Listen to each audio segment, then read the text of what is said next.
ഞങ്ങൾ സഭാ നടപടികൾ ബഹിഷ്കരിച്ച് പുറത്തോട്ട് പോയപ്പോൾ അങ്ങ് അതിനു മുമ്പ് ഞാൻ നടത്തിയ പരാമർശങ്ങൾ സഭാ നടപടിയിൽ നിന്ന് നീക്കം ചെയ്തു.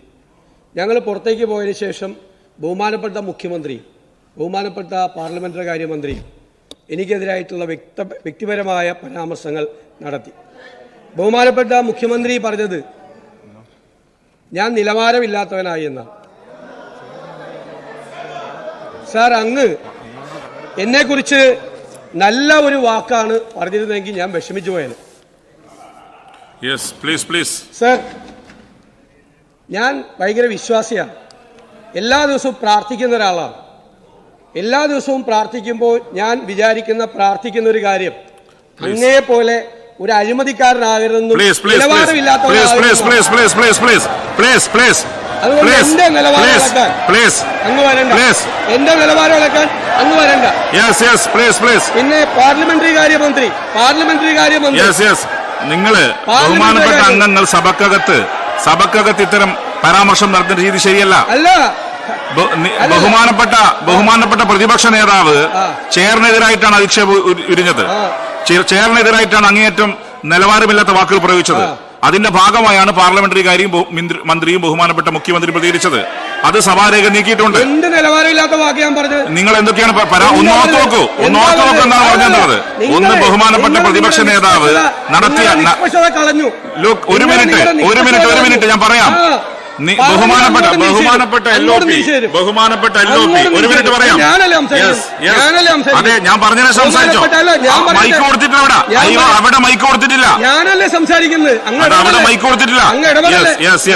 ബഹുമാനപ്പെട്ട പാർലമെന്ററി കാര്യമന്ത്രിയും അതുപോലെ പരാമർശം നടത്തി, എനിക്കെതിരായി പരാമർശം നടത്തി. ഞാൻ ഒന്നും പറയുന്നില്ല. എല്ലാവരെയും കൂട്ടിയോജിപ്പിച്ചുകൊണ്ട് പോകേണ്ട ഒരാളാണ് പാർലമെന്ററി കാര്യമന്ത്രി. ദൗർഭാഗ്യവശാൽ അദ്ദേഹത്തിന്റെ വകുപ്പ് പോലും ഭരിക്കാൻ ശേഷിയില്ല, വേറെ ആളുകളാണ് ഭരിക്കുന്നത്. അതുകൊണ്ട് അവരൊന്നും ഞങ്ങളെ അളവെടുക്കണ്ട. സാർ, ഈ സഭയിൽ MP രാഘവനെ തല്ലിച്ചതച്ചിട്ടില്ലേ? അന്ന് ആരായിരുന്നു പാർലമെന്ററി പാർട്ടി ലീഡർ? ഈ സഭ തല്ലിപ്പൊളിച്ചപ്പോ പുറത്തു നിന്ന് അതിന് ഒത്താശ കൊടുത്ത ആരാണ്?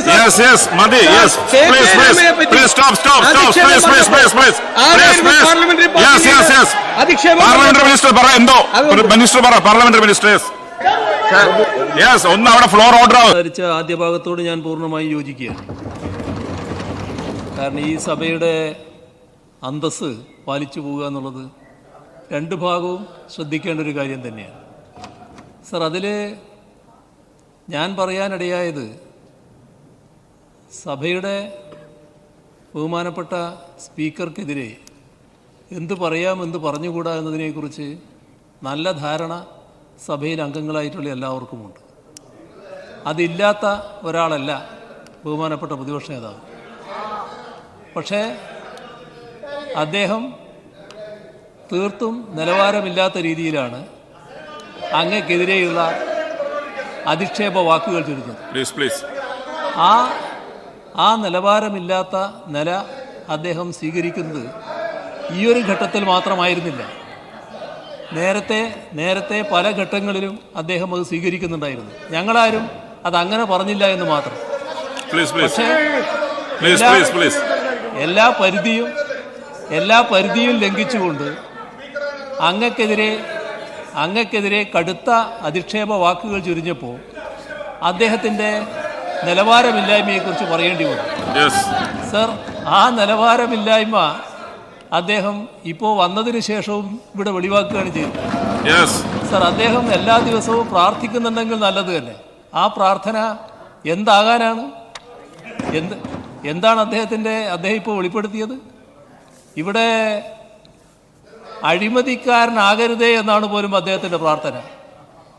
സർ, നമ്മുടെ സമൂഹത്തിൻ്റെ മുന്നിൽ പിണറായി വിജയൻ ആരാണ്, VD സതീശൻ ആരാണ് എന്നതിനെക്കുറിച്ചൊക്കെ എല്ലാവർക്കും ധാരണയുണ്ട്. സർ, VD സതീശൻ്റെ പ്രാർത്ഥനയിൽ എന്താണുള്ളത് എന്ന് എനിക്കറിയില്ല. പക്ഷേ പിണറായി വിജയൻ അഴിമതിക്കാരനാണെന്ന് പറഞ്ഞാൽ ഈ സമൂഹം ആരും അംഗീകരിക്കുമെന്ന് കരുതണ്ട. നിങ്ങൾക്ക് സർ, ഇവർക്ക് വേണ്ടത് LDFനെ ആകെ വല്ലാതെ മോശക്കാരാക്കി ചിത്രീകരിക്കണം. അതിൻ്റെ ഭാഗമായി LDFൻ്റെയും ഗവൺമെൻറ്റിൻ്റെയും പ്രതീകമായി നിൽക്കുന്ന എന്നെ ഏതെല്ലാം തരത്തിൽ അധിക്ഷേപിക്കാൻ പറ്റുമോ അതിനുള്ള അവസരമാണ് അവർ നോക്കുന്നത്.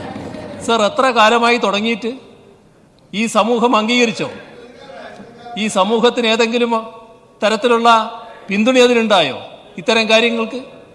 അപ്പോൾ കാണേണ്ടത് ഇത്തരത്തിലുള്ള അപവാദ പ്രചരണങ്ങളിലൂടെ ആളുകളെ തകർത്ത് കളയാമെന്ന് വിചാരിക്കേണ്ട. നിങ്ങൾ നടത്തിക്കൊണ്ടിരിക്കുന്ന പ്രവർത്തനങ്ങൾ സമൂഹം വിലയിരുത്തുന്നുണ്ട്. ഞങ്ങൾ നടത്തുന്ന പ്രവർത്തനവും സമൂഹം വിലയിരുത്തുന്നുണ്ട്. അത് സമൂഹത്തിൻ്റെ മുന്നിലുള്ള കാര്യമാണ്.